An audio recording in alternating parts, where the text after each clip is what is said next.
Okay, good afternoon and welcome to the Chicago Minority Supplier Development Council webinar series with our strategic partner, JP Chase & Company. This series will be hosted throughout the year 2021 and is a collaboration between Chase and ChicagoMSDC to provide value-added resources for MBEs and our partners in the regional area that we serve. My name is Vince Williams, and I'm the president and CEO of the Chicago Minority Supplier Development Council. Chase for Business is also working with our affiliate networks, the National MSDC, and others for their Advancing Black Pathways initiative. You can find out more on this by visiting their website, chase.com. The Chicago MSDC is the premier organization for certifying minority-owned businesses, those that are 51% owned and operated by an entrepreneur that is Black, Hispanic, Asian Indian, Asian Pacific, or Native American. We then help develop these businesses with webinars such as what's being offered today, or collaborate with subject matter experts on marketing, technical assistance, risk management, and website development, as well as building resiliency. Our services also include advocating for MBEs to identify more opportunities for growth and sustainability, and ultimately connecting them with buyers from major buying corporations and government entities. Today's webinar features some phenomenal subject matter experts and panelists from our strategic partner, JP Chase & Company. Today's webinar titled, Preparing for Next, Positioning Your Business for the Post-COVID World. So please join me in welcoming to the stage Ted Archer, Executive Director, Global Supplier Diversity for JP Chase. Thank you for the kind introduction, Vince. Good afternoon and welcome to our discussion. As Vince stated, this is about preparing for next, positioning your business for the post-COVID-19 world. My name is Ted Archer and I lead diverse supplier business development at JP Chase. And in my role, I have the pleasure of advancing JP Chase's goals towards growing minority-owned businesses through supplier diversity, but in conjunction with the innovative small business initiatives led by colleagues from around our firm. JP Chase has focused intentionally for years on unlocking opportunities for marginalized businesses, including women, veterans, and entrepreneurs of color. Over the past 5 years, I've had the chance to help build some of the more impactful solutions tackling support for minority-owned businesses around the country, including the Entrepreneurs of Color Fund. JP Chase has an existing $30 billion commitment to advance racial equity, and we call it our Path Forward. Path Forward aims to address structural barriers in the US that have created significant racial inequality, much of which has been made worse by COVID-19. The fact is that existing racial wealth gaps put a strain on families' economic mobility and limits the US economy from reaching its full potential. I'm proud to say that the firm has committed over $2 billion alone towards growing Black and Latinx-owned businesses. Now, I'm not going to run through the full list, but let me give you a bit of a flavor. First, we're going to provide an additional 15,000 loans to small businesses in majority Black and Latinx communities, up to $2 billion. Second, we're going to grow our spend with diverse suppliers by an additional $750 million over the next 5 years by growing our pipeline in conjunction with organizations like this one. Third, we're going to commit $50 million in direct equity investments to support Black and Brown banks. Fourth, we're going to expand our Entrepreneurs of Color Fund, which is active right here in Chicago.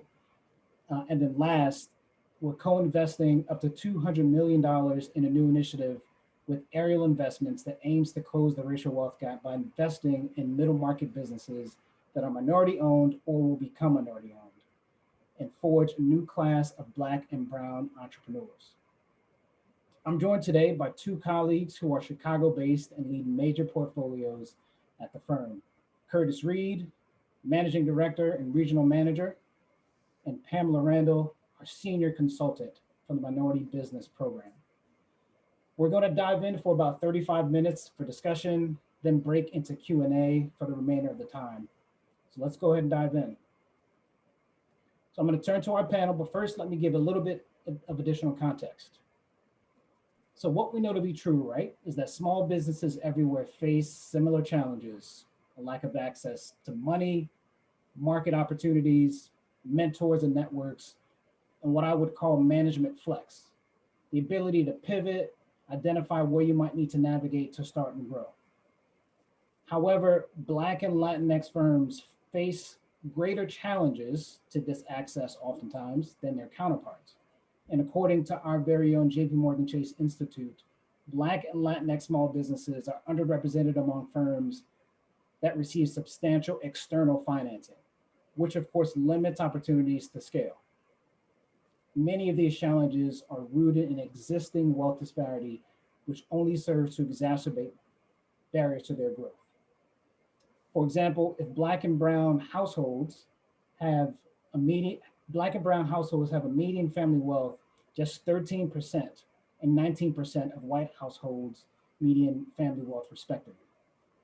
So we know right there that we're leaving a lot on the table in terms of economic growth and economic prosperity.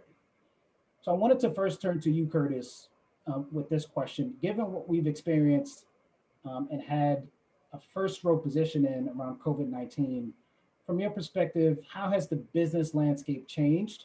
And what are some of the important things that you would point to that businesses have been doing and would need to do to further find their way through this pandemic? All right, well, thank you, Ted. And first off, let me say I'm really pleased to be here with all of you. I hope everybody's doing well in these really treacherous times. But just to go right to answering that question,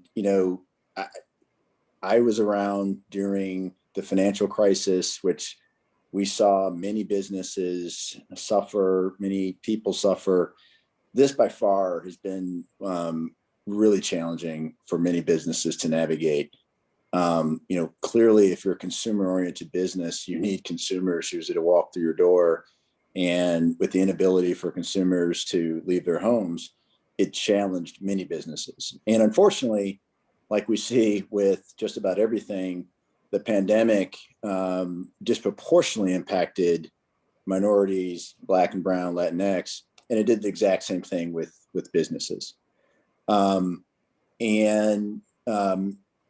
of the things that we've noticed that created even a larger disparity are those businesses that weren't already prepared before the pandemic hit. And let me explain. Working capital and cash flow is the lifeblood of any business. And it allows companies to stay open, fund day-to-day operations, invest and scale for the future. However, we do know that Black-owned businesses today hold materially less cash than white-owned organizations. And so it's critical for business owners to evaluate kind of their short, long-term funding needs, refine their capital management strategy. And this can be achieved through a variety of different things, right? You can reduce your operating costs. You can pivot in terms of your products and services, to cater to new segments. You can change your distribution model. You can engage, new investors. But again, it goes back to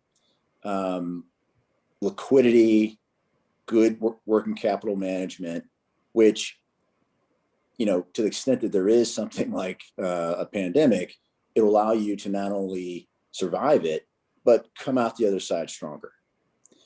And those we've seen just through our own portfolio, those that had the most liquidity going into the pandemic, actually in most cases have come out much stronger because we've seen a rebound, and there will be an additional rebound as the country continues to open up. And so it's just paramount that particularly minority-owned small businesses that they do the best they can to really shore up that working capital and liquidity.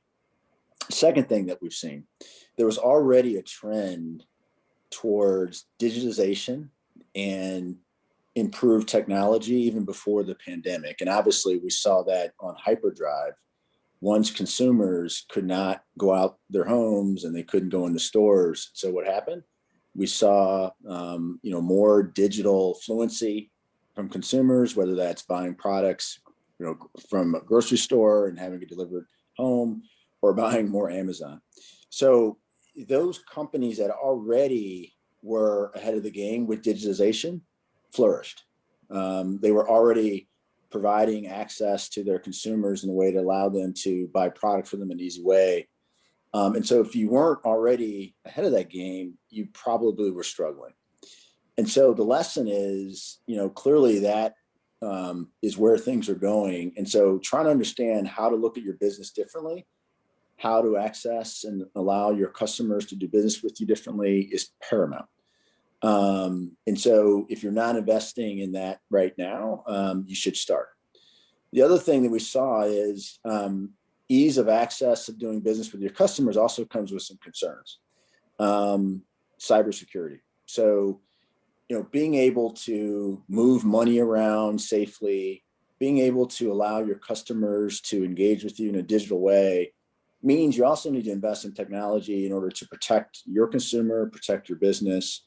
Because unfortunately, through the pandemic, we saw a rise in fraud, cyber hacking, and those things. And so making sure that you have the right products and services in order to protect your business, completely paramount. And then lastly,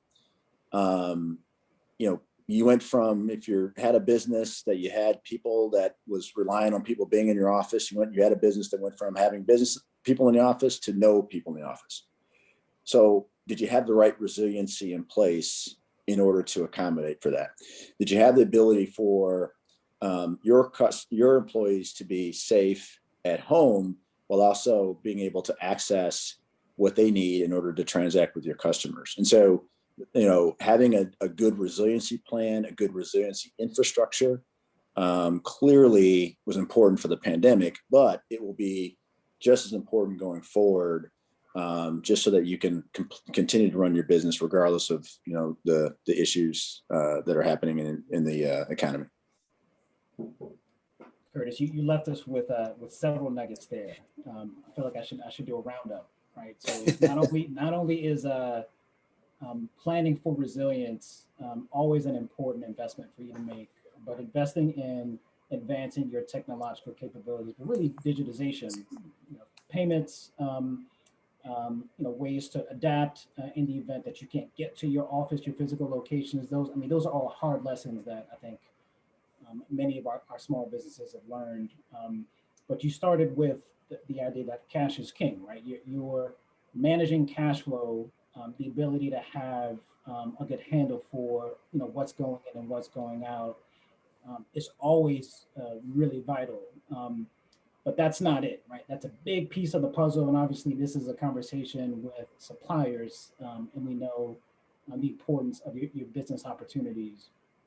I wanted to pivot over to you, Pam, to talk specifically about this idea that cash is king, yet there's so many other things that affect the success of small businesses. Your ability to manage cash flow, your ability to really connect to the resources that you need to get to. And you're one of our leaders in business banking, helping companies do more than just navigate to a product or loan, for example.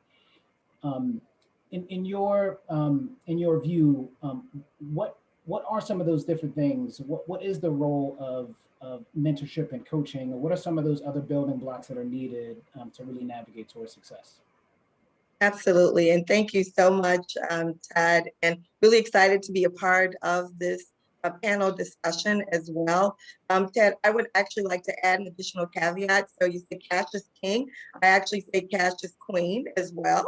Agreed. And so recognizing that, as we look at building blocks and opportunities, just to kind of expand a little bit off of what Curtis had mentioned is, we've seen a lot of the technological divide, but, if we dig a little deeper into that, it's really helping business owners understand how to use technology in order to maximize their opportunities, right? So it's one thing to get technology and ensure those systems are in place, but really the next step is to how can I use this information to grow my business, to make, to create improvements around it. And so digging deeper with them on that in that level. The other thing that I would say, as far as building blocks needed going forward, is really the ability to continuously understand and be able to pivot. So really understanding the trends as a small business owner, being able to potentially forecast, and also kind of conducting inventory of the business itself in terms of what's working, what isn't. So I kind of like to use it as a SWOT, right? So your ongoing strengths, weaknesses, opportunities, and threats. Continuing that process in order to refine your ability. The other thing that I would add to this is really the ability to create what if scenarios, right? So best case scenarios, but potentially worst case scenarios, so that then businesses are prepared for different things that they did not anticipate.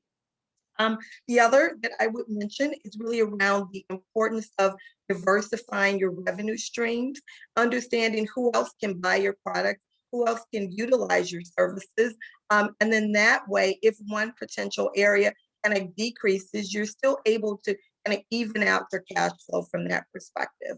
In addition to that, the importance of networking, right? So every business owner really needs to kind of invest in their business to truly understand how others can help them move forward in the process. So I highly suggest for business owners to attend seminars and workshops such as this so they can continue to get access to current and relevant information. As we know, revenue and increase in revenue is actually not the only answer, or lending is not the only answer. What we know is that cash management tools and resources and controls can really help strengthen the operations of their business and help improve cash flow, which can truly make a difference. The goal would be to ideally slow down payments and to increase cash collection. So that, leveraging those opportunities are definitely important. The other thing that I would add to this is that every successful business owner really has a solid foundation. Their banker, their CPA, and their attorney. And those are really their advisors that can help them navigate or anticipate situations and opportunity. By having a broader network, creating certain strategic alliances are critical, and then ultimately kind of building those relationships. I also kind of like to look at this outside of the traditional relationship process by including suppliers and vendors, trying to develop relationships along those lines, as well as customers so that business owners interact with on a daily basis. There may be opportunities there for them to examine. And then lastly, other business owners, because oftentimes we can have situations where other business owners may have complementary services. And so as opposed to them going after opportunities individually, by collectively partnering, that can provide them with additional insight and information to go really after larger opportunities and contracts. And there's so much that you mentioned that I thought was really helpful. Not only did you identify what some of the challenges were, you sort of followed up with solutions around diversifying your revenue, ensuring that you have a broad enough network so you can access certain resources. What I find really intriguing and also innovative about the work that you're leading at Chase is, we're bringing together under your leadership in Chicagoland a set of tools and resources that are meant to complement what a bank traditionally does, which is provide capital. And so we know that part of our charge is to make available our financial resources, but also to help with some of the navigation that every business has to go through in order to be successful. What, in your view, what's the importance of a business understanding what the ecosystem is around her, and what sorts of kind of recommendations might you provide for folks to tap into? No, another great question. The way that I kind of look at the ecosystem is really from a pillar perspective. And it really requires like a collection of, like I actually refer to it as many, M-I-N-I, and many systems all working together for the sake of the business owner.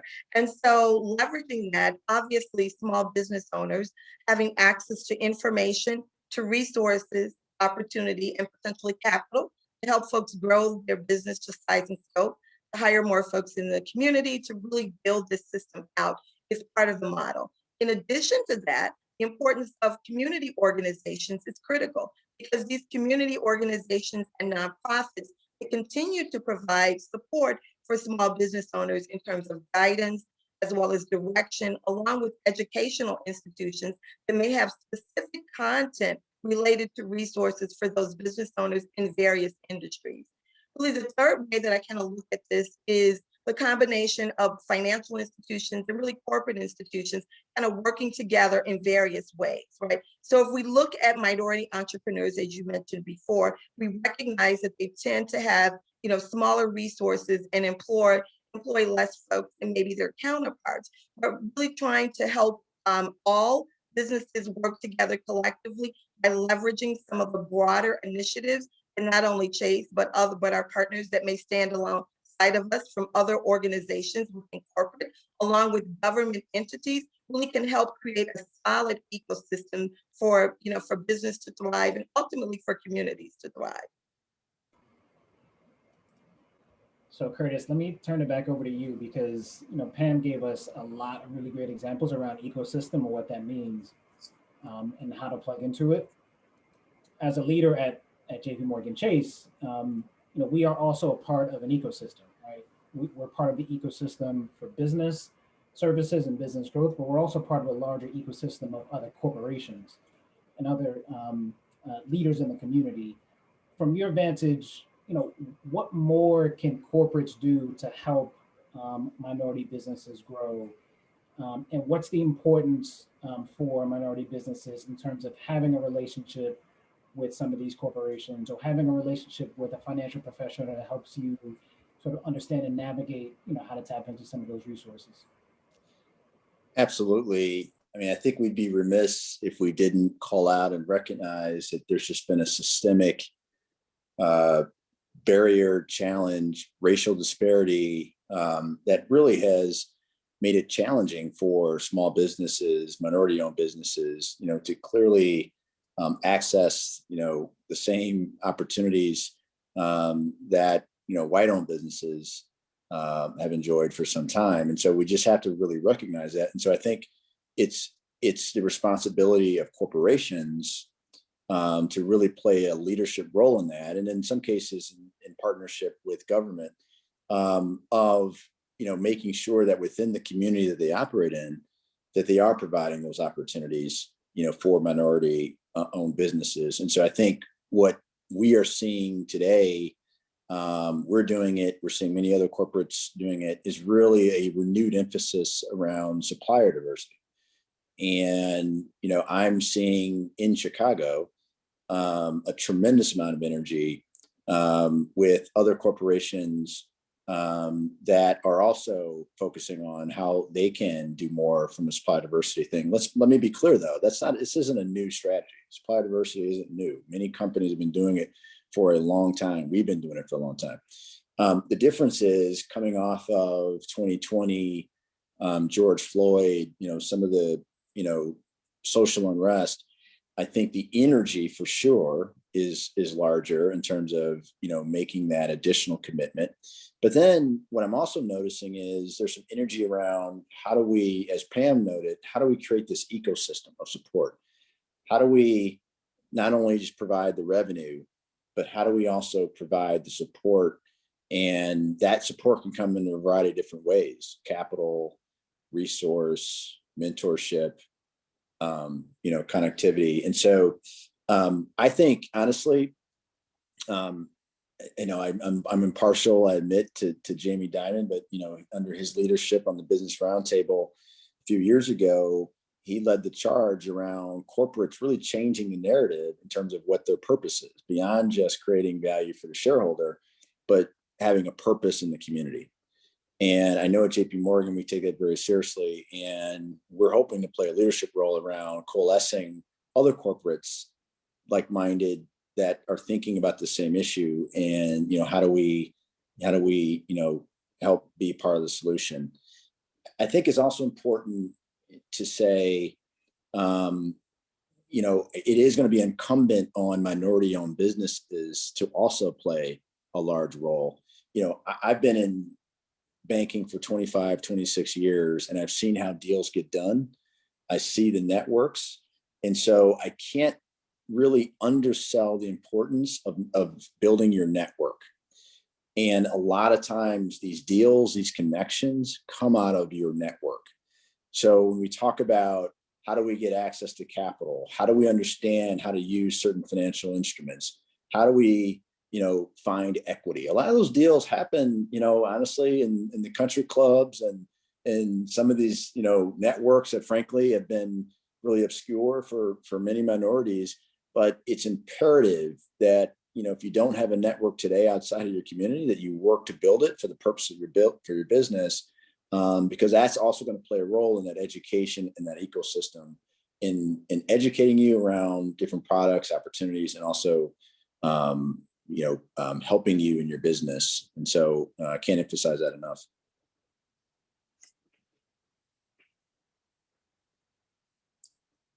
Oops, I think you're on mute. I am. Thank you. Oh. I was going to say, in times of crisis, people tend to band a little bit together. They tend to look to seize the moment, and I think you put it really well when you articulated, new energy, urgency around accelerating the things that we already know to be important solutions. And so I would point to what we're doing, what we've talked about a bit already in terms of what corporations can do around lending, how businesses can look to pivot and flex. But I'll point to our work in supplier diversity for a minute and say, like lots of companies who push the envelope and do well, we have a robust 25-year program for supplier diversity. And we know that, now is the time to really change outcomes, right? Now is the time for us to look to move the needle with respect to the disparity that exists and closing the gaps. And why that's important? It's important because we're just flatly leaving wealth on the table, wealth that obviously has a tremendous amount of ripple effect impact on our communities. And so knowing that we have a robust program, that's not enough, right? We have real intention around a focus on where there's the greatest disparity, and that's among Black first, and then brown companies.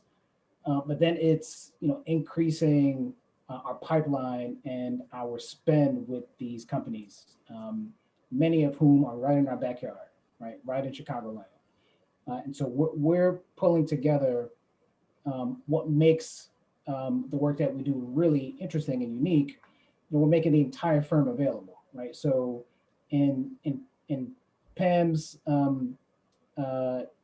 sort of realm, it's not just about how do we drive you towards that $2 billion lending commitment that we have.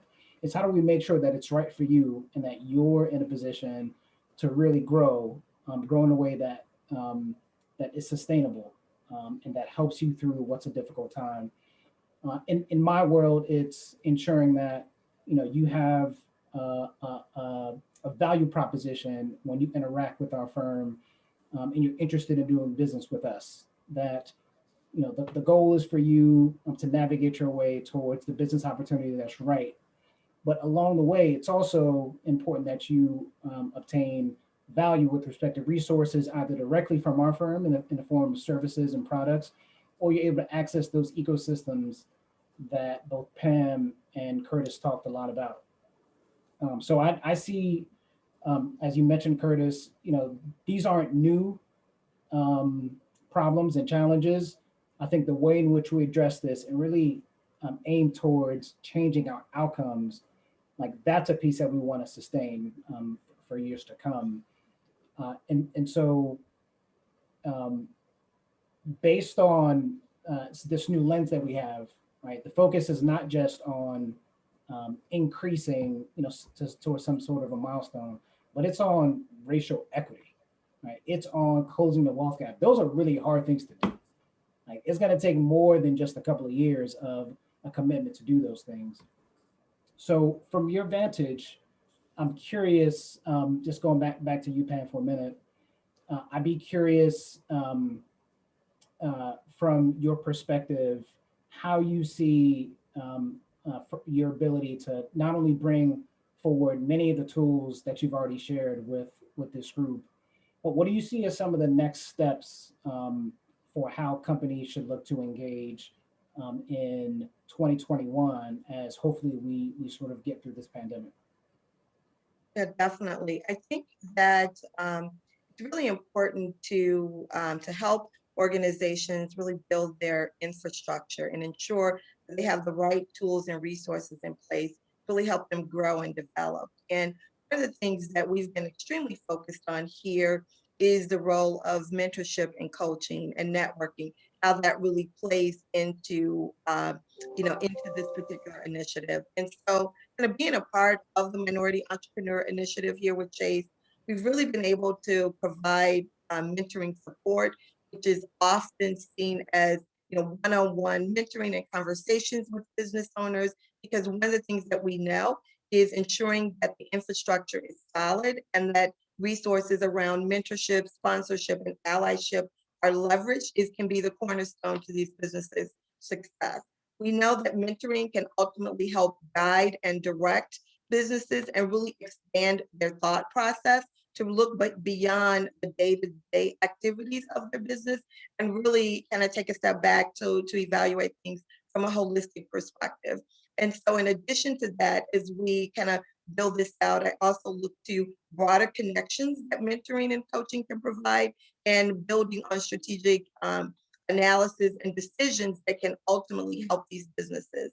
I like to kind of use the term helping businesses focus actually on their business as opposed to in their business, because day in and day out, business owners are working within their business.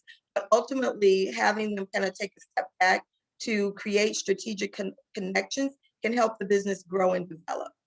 The other thing that I would really add to this as the outlook for 2021 is really helping businesses in terms of creating a business learning agenda. It is critical for entrepreneurs to really spend the time to invest in the knowledge that they have about not just their business, but technology, competitors, so that they can truly drive the direction of the firm. Ultimately, the personal development piece, along with the strategic goals, mentoring and coaching can kind of help businesses in that perspective.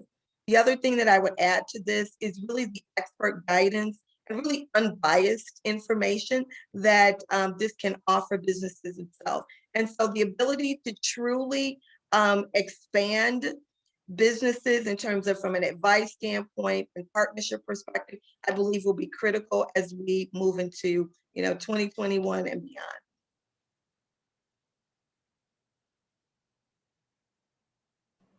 There we go. I was having trouble getting off mute there. Thank you, Pam. So I'm gonna leave you with the last maybe final nugget, Curtis, before we move into audience questions. But what would you leave the audience with before we get into questions? Well, I would just sum everything up. I have no idea what condition many of you business owners, came through this pandemic, but what's certain is it probably impacted all of you in some form or fashion, depending on what sector you're operating in. It might have accelerated your business. It might have really depleted your business, but there's lessons learned that you should really enact right now to make sure that your business is truly built kind of going forward. And we talked about those things, but it's digitization, technology, working capital, liquidity. I can't emphasize it enough. Those are the trends. Those are things that you should be really focused on. And then take advantage of this moment. Like I said, there's absolutely a energy from corporates, organizations around how they can be part of the solution of closing that racial divide, the wealth gap. So build out your network, really understand what's out there, what's available. Supplier diversity, we touched on it. That in of itself isn't enough. I was actually talking to a customer today that was real excited. They got this great contract, and then it's like, how am I going to execute on it? I need the capital, I need the right, financial infrastructure. And so it's really a holistic view of what your business needs, not only right now, but more importantly in the future based on the trends that we're seeing. So, clearly at JP Morgan, we have not only the commitments around our path forward, but also the resources within our middle market business banking group to really help, many of you achieve those things. So that's how I'd leave it for now. Right on. Thanks, Curtis. So Vince, I think what we'll do is we'll move into questions. Did you want to facilitate those, or do you want me to just go through what's on the Q&A? Oh, you're on mute. I was on mute. How's that? I'm learning, as we, again, this new normal of how we interact there. And I think I'm really good at getting that mute button off, but sometimes it just stays on. Wow, phenomenal, outstanding information. Curtis, Pam, Ted, everything that you guys have shared today, I think really speaks to and provides a great testament to who Chase is as an organization and your commitment, as you were saying, to supplier diversity. Some of the things that I heard, I just want to kind of mention as some takeaways before I get into the questions, was again about being strategic, being intentional. I love when Pam, you shared about, have a business learning agenda. What? I mean, that's like powerful right there, because I do think that many organizations do, or entrepreneurs, if you will, don't factor that part in. And then I also loved where you mentioned it's about focusing on their business in addition to focusing in their business. And we know that many small businesses, you wear a couple of hats, right? You're the cook, you're the marketing person, you're the accounting person, and you're putting these hats on at various moments.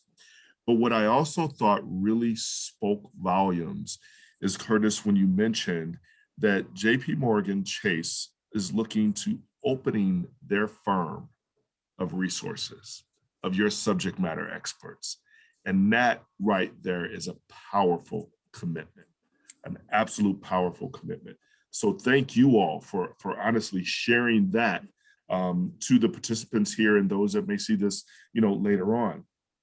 I also heard you mention about creating and nurturing an ecosystem, which is powerful too, because what many minority businesses in particular don't realize is that you do have an ecosystem that you can lean into and provide and get more resources, best practices, so that if you encounter these hurdles of being an entrepreneur, you can learn how to go around that hurdle or get over that hurdle more quickly there.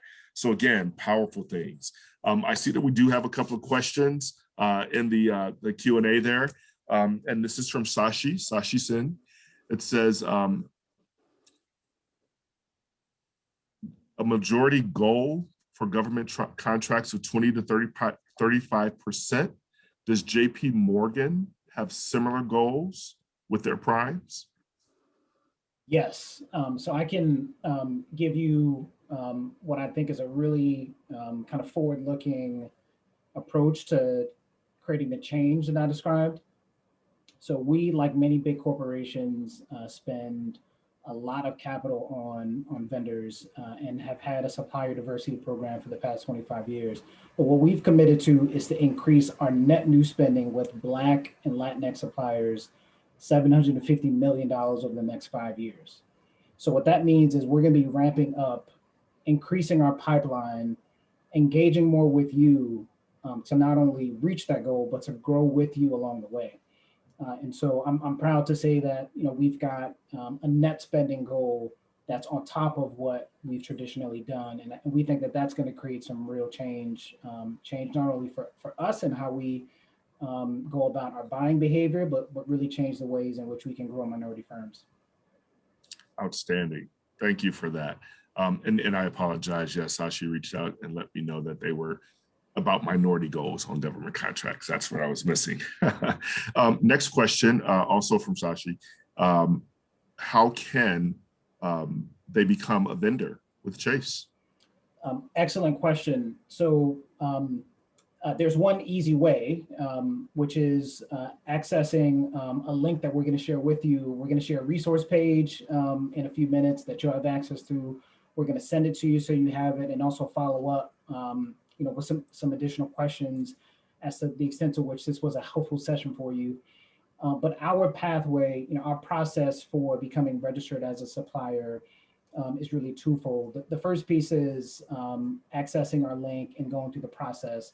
But of course, importantly, and I'm assuming that there's already a certification or that's taken place with the ChicagoMSDC. It's being certified with the ChicagoMSDC. So there are a number of components and criteria that we would look for to address and assess whether what you're providing as a company fits our needs. Some of it is based on category. Other pieces are based on controls and the level of controls you have as a firm. We're a big company.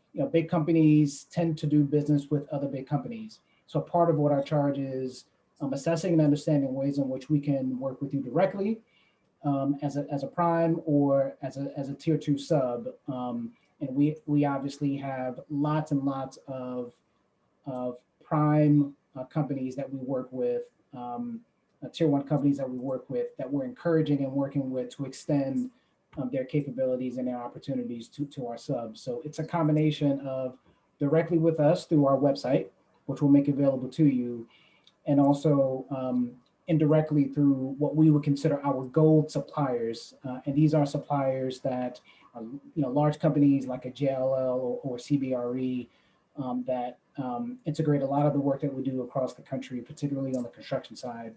But there's so much that we can do with you as a vendor. But the first step is to register with us in our system and then follow along that journey to make sure that you're accessing the information that you need to progress. Outstanding. Great. Thank you so much for that, Ted. I see some other questions that came across, but I think you may have addressed those by saying the resource page that you're going to offer at the very end that will include some links for the participants to become vendors, if you will, with Chase, but also the additional resources that you guys are providing from a business perspective. One in particular was from a Marcus Brown. It was saying, how do I get started? He's a minority supplier of electrical lighting. And so Mr. Brown will definitely be able to share that link with you so you can get started there. But he also stated that he's interested in the mentorship program and possibly additional funding to help him grow that business. And so would that be, can you address that, Curtis and Pam? I'll maybe kick that to Pam. Okay, Pam. Awesome. Yeah, so absolutely. One of the resources that is provided on the resource, will be provided on the resource page, is like our Chase for Business details and information. Certainly open and willing to have additional conversations with folks. I mean, this is something that we've actually committed to. Chicago was our initial market. We're rolling this out in 13 cities between now and July. And so, you can definitely learn more about it through our resource page, and also I can kind of navigate you through the process. Absolutely. And if I could maybe add to that, I can't emphasize enough. I mean, I know the old adage, the bank will only lend me money when I don't need it. And, they won't give it to me when I really do need it. It goes back to this education piece, and it goes back to having a real fluency around financial products and really making sure your business is prepared when you go ask for that loan. And that's why, as we've launched the path forward, this was one of the leading areas that we wanted to focus on, which is what we think has always been missing, is this sort of real sort of holistic top to bottom understanding how to get you prepared, get your business prepared so that when you can grow it, you can work with financial products, ask the right questions, build your network, so on and so forth. So it's absolutely critical, and I can't emphasize enough in terms of making sure that you work on that piece of it. Outstanding. We had a comment in. One was from a Delisha Bankley. It says, "Hi, I'm owner of my girlfriend's photo booth. The pandemic shut down our entire operation. We have $0 in working capital. Paid invoices becomes our cash flow. Who should we engage with professionally to work through this challenge?" I'll give it a shot, and Pam, you can add. I mean, first off, my heart goes out to you. I do feel for you. I mean, this pandemic has been horrific across so many different ways, but your story, unfortunately, is one that I've heard far too often.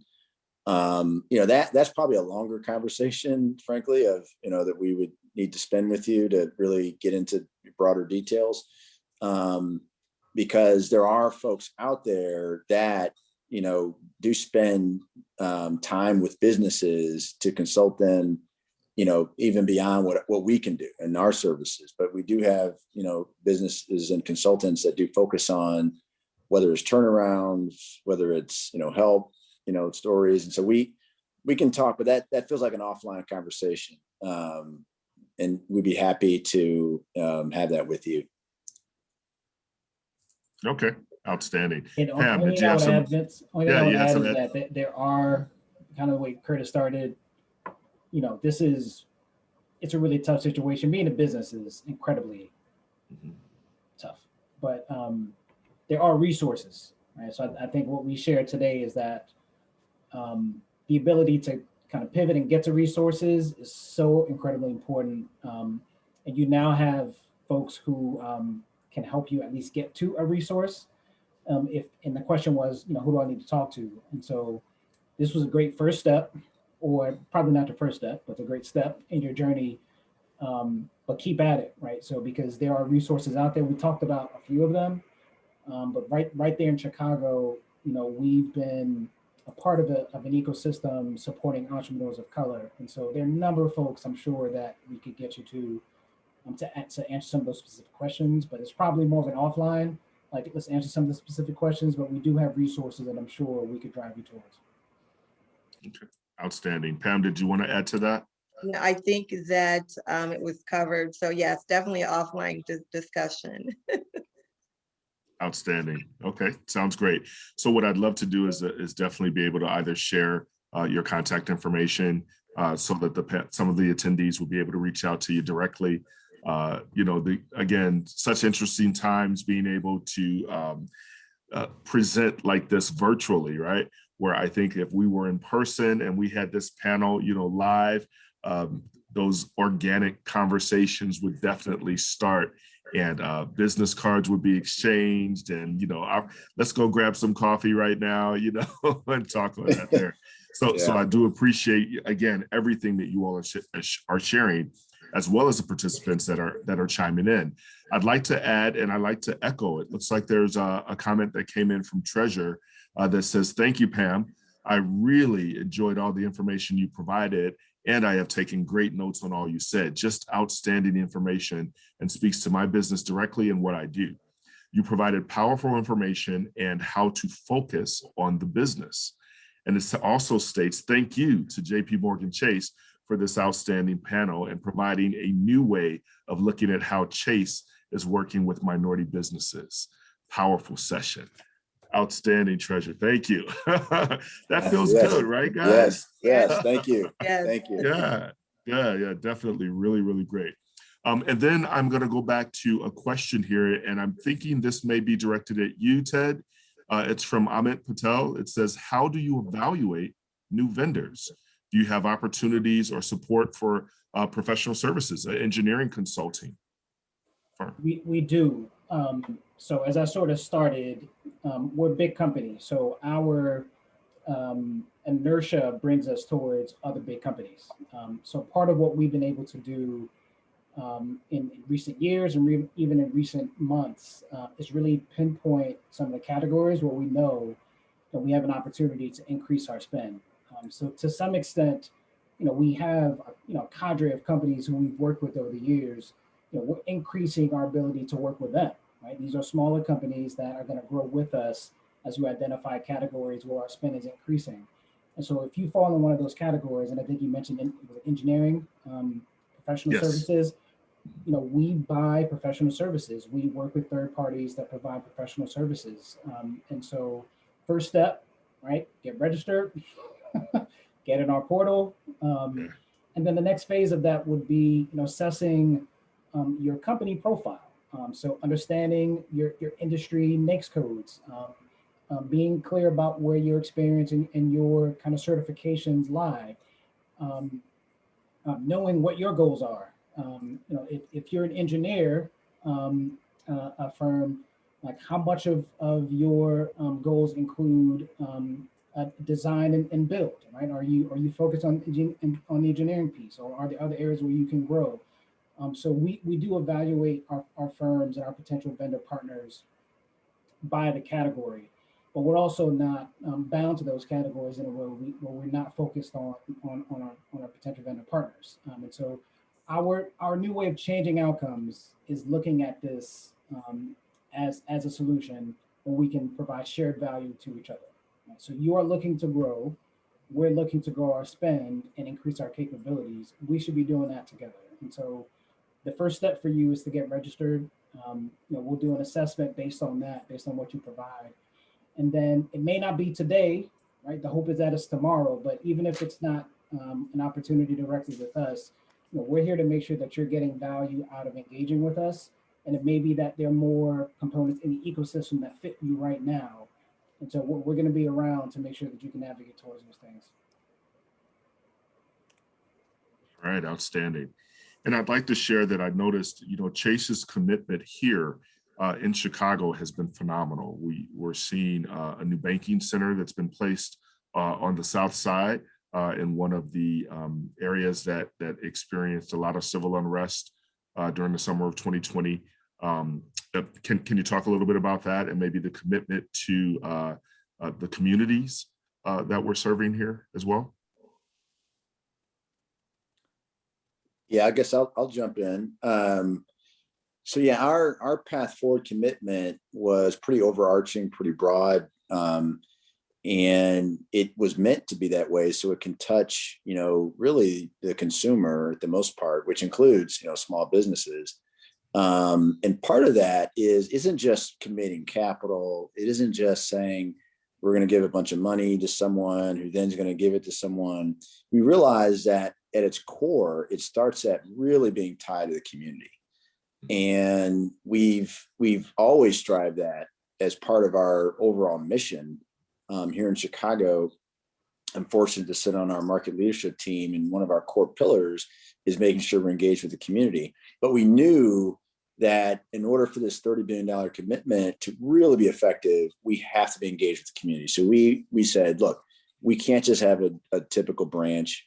We need to have a community center where if we are going to execute on some of these broad initiatives, such as one-on-one mentorship with small businesses, providing additional mortgages to Black, Brown, Latinx, a key component of that is making sure that we educate and provide good financial literacy around, accessing these products, these traditional bank products. So we knew we needed a community center where we could effectively do that. And so we're lucky in Chicago, there's our third community center that we've launched across the business. And I thought I saw by last count, we're gonna have at least 30 more launching through the remainder of this year.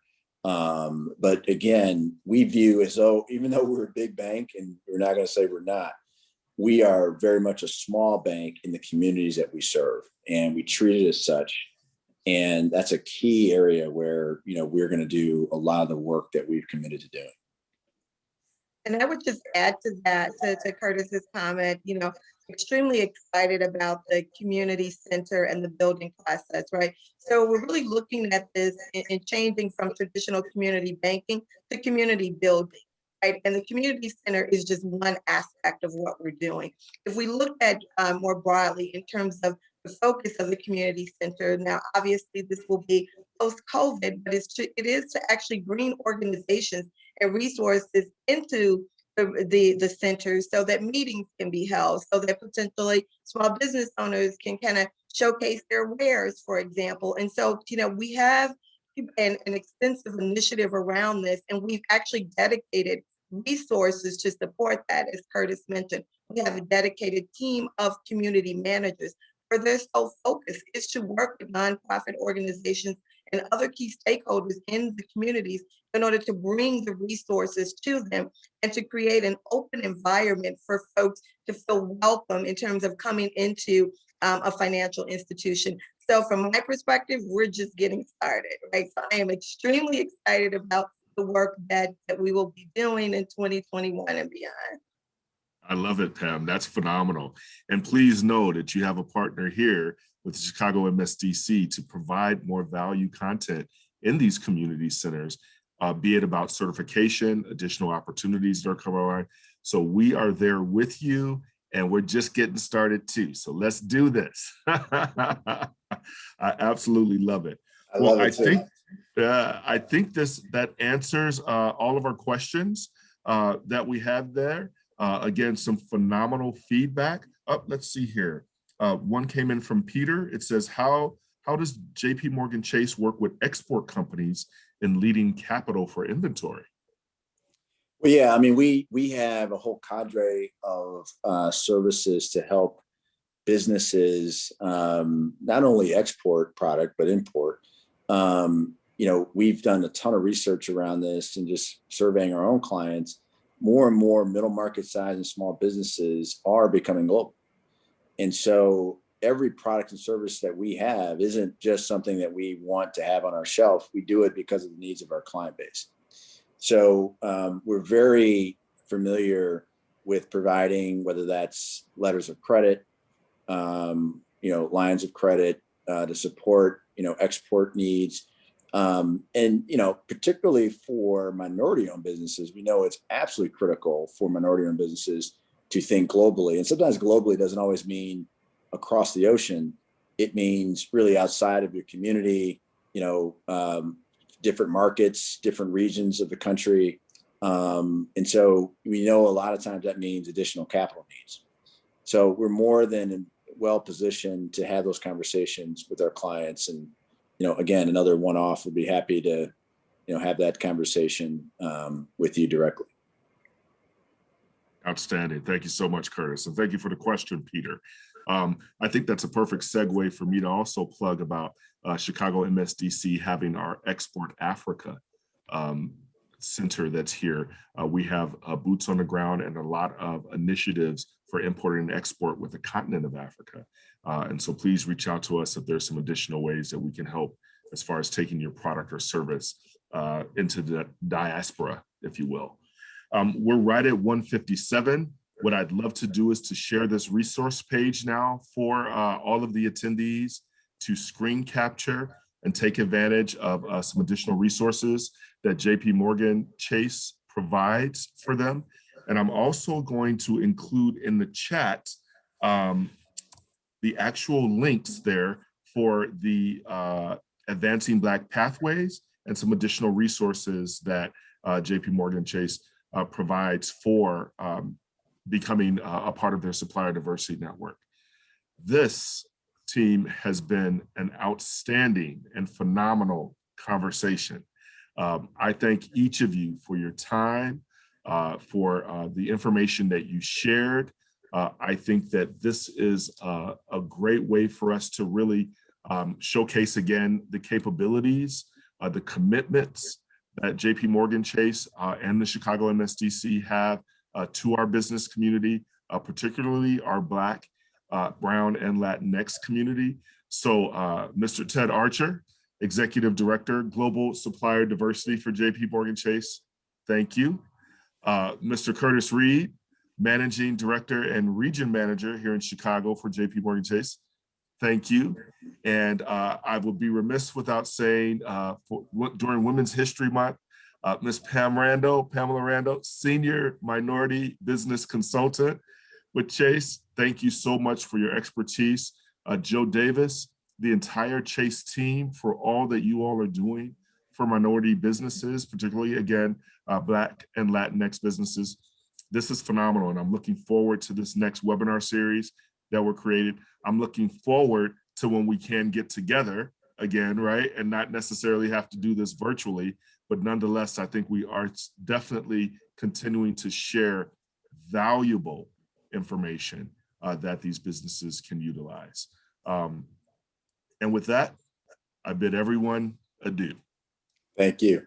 Thank you very much. Thank you, everyone. All right, take care. Thank you. Thanks so much, you all. Bye-bye.